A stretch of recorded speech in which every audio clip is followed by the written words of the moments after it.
Vivo V60 is my telephoto lens na. May 6,500 blue volt battery plus 90 watt flash charge na rin. Snapdragon 7 Gen 4 and IP68 and 69 water and dust resistance na rin. And wait, there's more. May AI 4 season portrait na rin. Ayan, very promising nga ang mga primary specifications nitong pinakabagong V-series ng Vivo ngayon. Kaya naman alamin natin agad at kilatisin ang device na ito.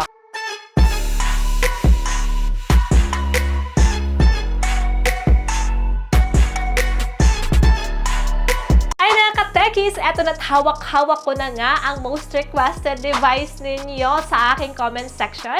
At eto nga ang pinakabagong V-series ng Vivo, which is the Vivo V60. Kaka-launch nga lang nila nito early this month. Talagang nilook forward kong ma-test ito. But wait, before tayo go on sa camera guys, tingnan nyo muna yung design ng pinakabagong V60 nila ngayon. Ay nako, grabe, ang ganda. At lalo na itong kanilang summer blue color. Meron siyang gradient glow kapag natamaan siya ng light, guys. At hindi rin basta-bastang dumidikit yung mga fingerprints o mga dirt sa back niya. Kasi naman, maganda yung kanyang pagkakagawa sa back finish niya. And as you can see, quad curve na rin po ito. Of course, isa rin sa nagustuhan ko sa device na to, guys, is diamond shield glass design na rin po siya. So, meaning to say, scratch resistance na rin po siya. Mas maganda na rin to compare sa Vivo V50 Shot Sensation Core design. At of course, manipis din ang V60 nila ngayon, guys. As you can see, 7.5mm lang po siya at sobrang gaan lang po niya. 192 grams lang po siya, mga mima. Yung design pa lang, guys, ang linis, ang nipis. Ang ganda kasi napanatili nila yung slim, yung sleek design ng mga V-series nila hanggang ngayon sa V60 nila. So far, wala namang special dito sa mga buttons niya or sa mga parts ng body niya. Kaya let's go on na diretso camera nito. So yun, guys, itong si Vivo V60 nga is meron siyang 50MP Zeiss triple camera. 50MP main cam niya, guys, is Sony IMX766 na rin.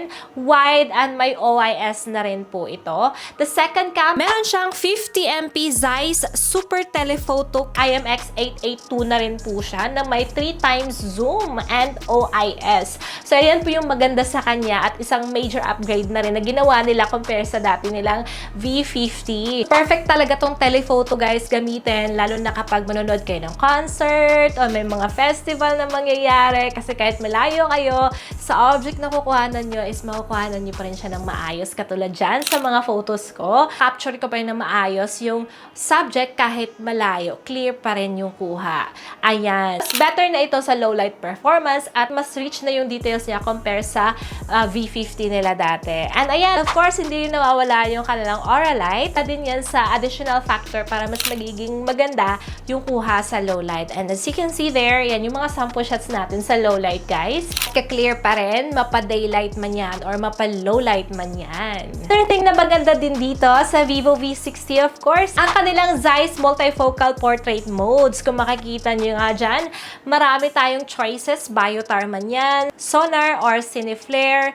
It really is super nice. It mimic classic lenses for more artistic shots. So, kung gusto nyo magiging artistic yung mga shots, you can just easily use these features, guys. At eto na yung isa sa nagustuhan at nakitan ka rin sa device na to, is meron nga siyang AI 4 seasons portrait. Ayan, sa kanya ko lang nakita to sa lahat ng mga mid-range phones na nahawakan ko. Dito ko lang yan nakita kay V60. Yung ganitong feature, guys. And in fairness, sobrang cute lang. However, may experience nyo lang tong AI 4-season portrait na ito kapag actual kayong magpe-picture. Ayan, katulad yan. And makikita nyo dyan, nasa taas ng po yan. AI icon dyan sa taas. I-tap nyo lang yan. At makikita nyo na yung 4 seasons, no? Spring, summer, autumn, and winter. Perfect to kapag magpe-picture ka na may mga flowers sa paligid mo or trees. Kasi mas maganda yung outcome. Ayan, makita niyo naman dyan sa mga shots ko. Yan, ang gaganda at ang cute na mga shots, ba diba? Parang nasa ibang bansa ka na rin. So, ayan, sa V60 nyo lang yan ma-experience. So, kung gusto nyo mananasan yan, alam nyo na. Next, guys, is of course, ang front camera naman ng device na to. So, yes, hindi lang yung back yung 50MP. Ang ikinaganda sa device na to is sa front niya, 50MP na rin. Naka 50MP wide autofocus na rin ito. 92 degrees battery FOV. At maganda kasi kahit portrait guys is malawak pa rin yung kanyang field of view, which is good. At ayan, makita nyo dyan guys yung mga shots. Sobrang linaw, ang clear, ang ganda, ang linis. At nagustuhan ko rin yung portrait shots din dito. Sobrang linis ng separation ng objects sa kanyang background. Ayan yung edges niya guys, diba? Kita nyo naman, ang linis. And ayan, makikita nyo guys, even sa video, yung na-impress din ako dito is may choice ka rin makapag-film ng 4K. So, sa mga mahilig dyan, ayan, makita nyo naman dyan yung ating video na pwede po kayo makapag-film ng 4K sa front and sa back. And in fairness ha, maganda yung quality and even the stabilizer of this device. So, compare nyo naman dyan yung may steady at saka wala. Ayan, makita nyo naman dyan yung difference. And of course, hindi mawawala din ang kanyang mga other AI features like AI Magic Move. Ayan, pwede nyo pong move yung object nyo sa kahit saang parte ng mismong picture. At AI Image Expander din. Kahit malapit yung pagkakuha mo, pwede mo siyang gawing wide dahil sa feature na to. And of course, yung mga AI Eraser, nandyan din yan. Ayan guys, nakita nyo na even yung camera nito guys is talagang hindi rin ako binigo. Kasi ang ganda rin ng camera nito. Para rin tayo nakahawak ng flagship phone pagdating sa performance ito. Especially sa kanyang telephoto lens. Now, nakita nyo po yung camera performance ng device na to. Now, tingnan naman natin yung battery niya, kung solid din ba. Ayan, sa kanyang battery guys, kung makikita nyo, diba, 6,500 mAh battery na po siya. Talagang pangmalakasan itong battery performance ng device na to. Kung i-compare natin sa V50 nila na 6,000, diba? And now guys, para mas makita nyo dyan yung performance nito is chinarging natin yan. At ayan, nakita nyo naman dyan yung charging performance niya. Since 90 watt flash charge support na rin nga ito, kaya yan makikita nyo kung gaano kabilis din siyang i-charge. Same lang sila actually ng V50. Pagdating sa charging guys, ang bilis. Talagang hindi ka mababagot sa kakahintay sa kanya. Pwede nyo na siyang gamitin ulit. And apart from that, of course, is draining test na rin natin to para makita nyo na rin. And in fairness, from morning guys, non-stop natin ginamit yung device na to. Nag-scrolling social media, nanood ng video, nag-gaming na tayo. But then, kita nyo naman dyan, kung ilan lang yung nakuhang percentage or battery life niya. Kahit hapon at gabi na guys, ayan, it still has remaining battery life. So, talagang sasamahan ka niya in a day. Of course, in moderate use din ha. So, perfect to sa mga may business dyan. Perfect din tong gamitin as your business buddy. Or kahit sa mga yung mga delivery, diba? Or sa mga young working professional dyan na gusto talaga ng phone na talagang masasamahan ka in a day.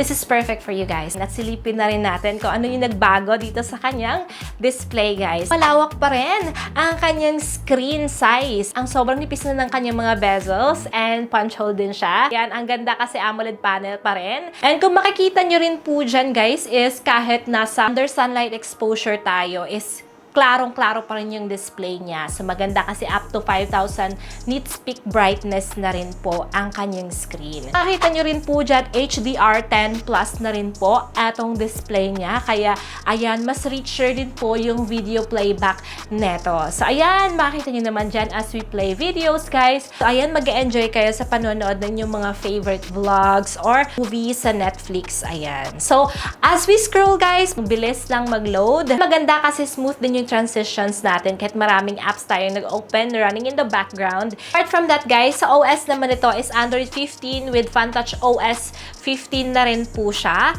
But don't you worry, kahit hindi siya Android 16 guys, experience nyo naman yung up to 4 major upgrades nila. So ayun na nga lang, kailangan nyo maghintay. Anyway, apart from that, makikita nyo dyan guys na this device is also powered by Snapdragon 7 Gen 4. Ayan, kahit hindi siya ganun ka talaga super latest, hindi rin basta-basta ang Snapdragon 7 Gen 4. And I've also been experiencing that processor sa mga other devices at talagang na-impressed din ako sa performance ng processor na yan. Para mas makita nyo rin po yung kanyang performance is tinest agad natin yan. So ayan, nag-gaming po tayo and kung makikita nyo po naka-max frame rate po siya sa COD.